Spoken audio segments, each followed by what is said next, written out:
ভারতের কাঁধে সিন্দাবাদের ভূতের মতো চেপে আছে ইতিহাসের এক অভিশপ্ত বোঝা। সেই ভূত তাড়ানোর, বোঝা সরানোর, ইতিহাসের দায় মুক্তির সুবর্ণ এক সুযোগ এখন সূর্যকুমার ইয়াদবের দলের সামনে।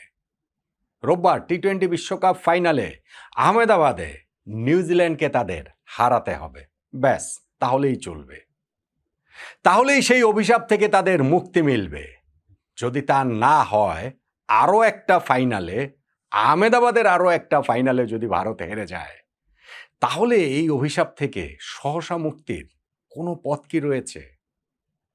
নিউজিল্যান্ড, যারাও আসলে ক্রিকেট ওয়ার্ল্ডে আপনি ফাইনাল যদি হিসাব করেন, তাহলে চোখ করাটাকে একটা মোটামুটি অভ্যাসের জায়গায় নিয়ে যাচ্ছে, তারা কি এবার নিজেদের গায়ের ওই তকমাটা ঝেড়ে ফেলে ভারতকে চমকে দিতে পারবে, ঠিক যেমনভাবে তাদের প্রতিবেশী অস্ট্রেলিয়া দিয়েছিল?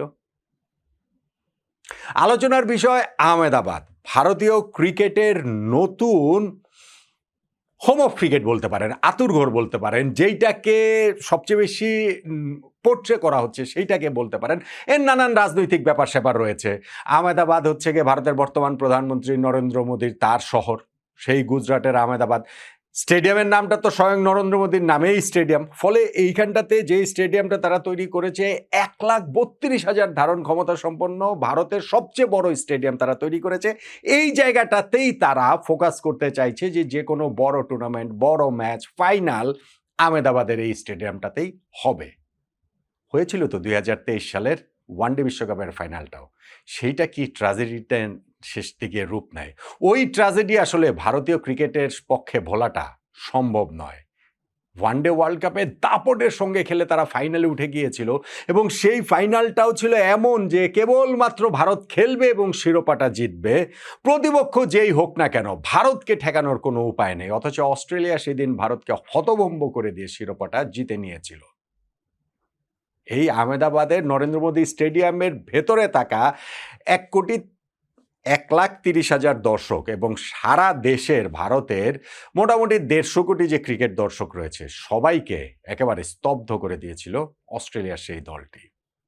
আমি ওই ম্যাচের পরই যে আলোচনাটা করেছিলাম, সেখানে একটা শব্দ ব্যবহার করেছিলাম, আহমেদাবাদানাজো। একটু কঠিন, কিন্তু এইটা আবার এনেছিলাম ওই যে মারাকানাজো থেকে। মারাকানাজো আছে না, যে ফুটবল ওয়ার্ল্ড কাপের হিস্ট্রির সবচেয়ে ট্রাজিক ইভেন্টগুলোর একটা, 1950-এর বিশ্বকাপ, ব্রাজিল লাস্ট ম্যাচ উরুগুয়ের সঙ্গে ড্র করলেই তাদের বিশ্বকাপ হবে, প্রথম বিশ্বকাপ। ওই অবস্থায় উরুগুয়ে যে 2-1 গোলে ম্যাচটা জিতে গেল, ওইটাই ফুটবল ওয়ার্ল্ডে বিখ্যাত, কিংবা ব্রাজিলিয়ানদের কাছে কুখ্যাত হয়ে আছে মারাকানাজো নামে, মারাকানা ট্র্যাজেডি। এইটাও তেমনি আহমেদাবাদানাজো মানে হচ্ছে আহমেদাবাদের ট্র্যাজেডি হিসাবে বিখ্যাত বা কুখ্যাত ভারতীয় জন্য হয়ে আছে 2023 সালের ওয়ানডে বিশ্বকাপের ফাইনাল। আর এইবার যদি টি-20 বিশ্বকাপের ফাইনালটাতেও তারা হেরে যায়, তাহলে আহমেদাবাদের এই বিগ টুর্নামেন্টের ফাইনালের ভেন্যু হওয়ার সম্ভাবনার জায়গাটাও কি শেষ হয়ে যাবে? দেখুন, একটা সময় ভারতীয় ক্রিকেটের এই রকম বড় টুর্নামেন্টের ফাইনাল মানে ছিল কলকাতা ইডেন গার্ডেন্স। 1987 সালের বিশ্বকাপ ফাইনালটা সেইখানটাতে হয়েছে। তারপরে ধরেন হচ্ছে গিয়ে সেই নেহেরু কাপ কিংবা হিরো কাপ, এরকম অনেক টুর্নামেন্টের ফাইনাল কিন্তু কলকাতার ইডেন গার্ডেন্সে হয়েছে। বড় টুর্নামেন্ট হলেই ফাইনাল কলকাতার, তাদের দর্শক, প্যাশনের দর্শক সব কিছু মিলে এখানে হবে, সেইটা প্রত্যাশিত ছিল। আবার কিছু কিছু ফাইনাল ধরেন মুম্বাইয়ের ওয়াংখেড়েতে রয়েছে, তাদের ঐতিহ্য আভিজাত্য আসলে কম নয়। সেইখানটাতে 96-এর হিরো কাপ ফাইনাল হয়েছে, 2011 ওয়ানডে ওয়ার্ল্ড কাপের সেই ফাইনালটা হয়েছে, যেখানে সচিন টেন্ডুলকার অবশেষে যে তিনি তার বিশ্বকাপটা জিতলেন ঘরের মাটিতে, নিজের স্টেডিয়ামটাতে, নিজের শহরের। সো ওইটাও ছিল। কিন্তু আহমেদাবাদ এই জায়গাটাতে এখন নতুন করে আবির্ভূত হয়েছে, যেটাতে বললাম এখানে নানান রাজনৈতিক সমীকরণ রয়েছে, এবং সেই রাজনৈতিক সমীকরণটা ক্রিকেটীয় আবেগ থেকে আসলে ভেসে যাচ্ছে। কিন্তু যদি ভারত 2023 ওয়ানডে ওয়ার্ল্ড কাপ ফাইনালের পর এখন এই 2026 টি-20 বিশ্বকাপের ফাইনালটাতেও হেরে যায় আহমেদাবাদে, তাহলে কিন্তু ভবিষ্যতে আবার সেই দাবিটা উঠবে যে এই আহমেদাবাদ কি ভারতের জন্য কুফা নাকি, এইখানটাতে ফাইনাল হওয়ার আসলে প্রয়োজন রয়েছে নাকি। নিউজিল্যান্ডের কথা বলছিলাম যে তারা চোকার তাদেরকে ওইভাবে বলা যায় না কেন? কেননা নিউজিল্যান্ড ধরেন ফাইনালে উঠছে সেইটাই একটা বড় প্রাপ্তি হিসাবে দেখা হয়। নিউজিল্যান্ড চিরকাল হচ্ছে গিয়ে সেমিফাইনালিস্ট, সিরিয়াল সেমিফাইনালিস্ট।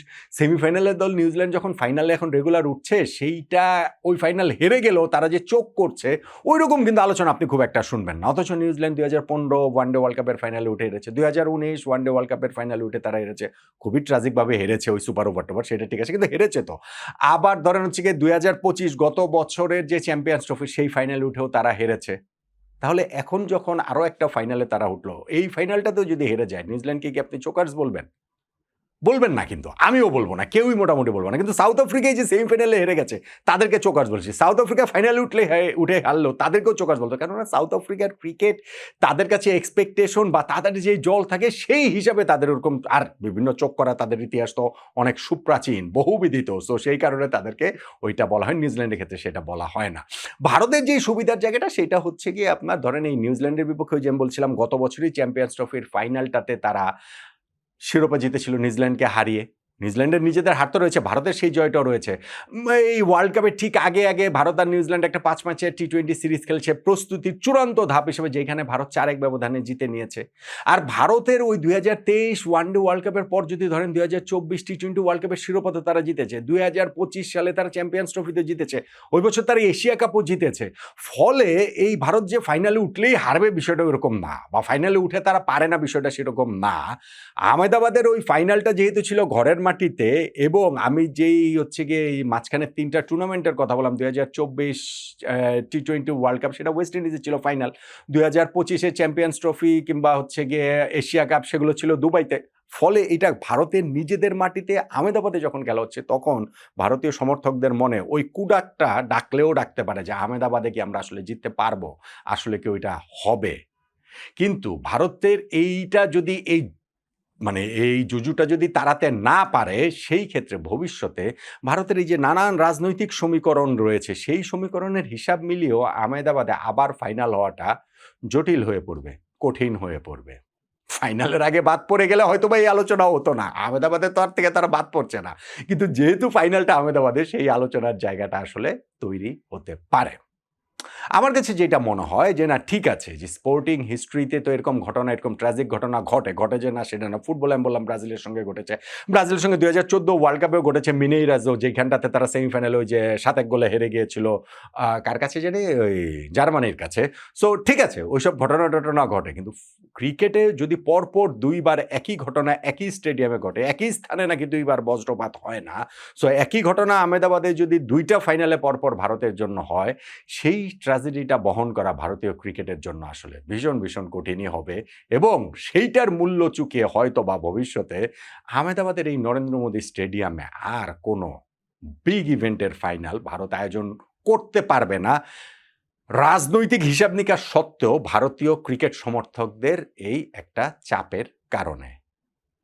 আহমেদাবাদের এই ম্যাচটা, এই ফাইনালটা তাই ভারতের জন্য ভীষণ ভীষণ রকম গুরুত্বপূর্ণ। রাজনৈতিক হিসাব নিকাশ একপাশে যদি সরিয়ে রাখি, কিন্তু আমি অন্যান্য অনেক ভিডিওতে যেমন বলছি, এইখানটাতেও তেমনি আমি বলছি, আমার মনে হয় যে ভারত এই ফাইনালটাতে আসলে ওভারওয়েলমিং ফেভারিট হিসেবেই খেলতে নামবে। এবং এই 2023 ওয়ানডে বিশ্বকাপ ফাইনাল আহমেদাবাদের সেই সিন্দাবাদের ভূত ইতিহাসের সেই অভিশপ্ত বোঝাটা সরিয়েই ভারত এইবারের টি-20 বিশ্বকাপের শিরোপাটা জিততে পারবে বলেই আমার কাছে মনে হয়। আপনার মতামতটা কি জানাতে পারেন।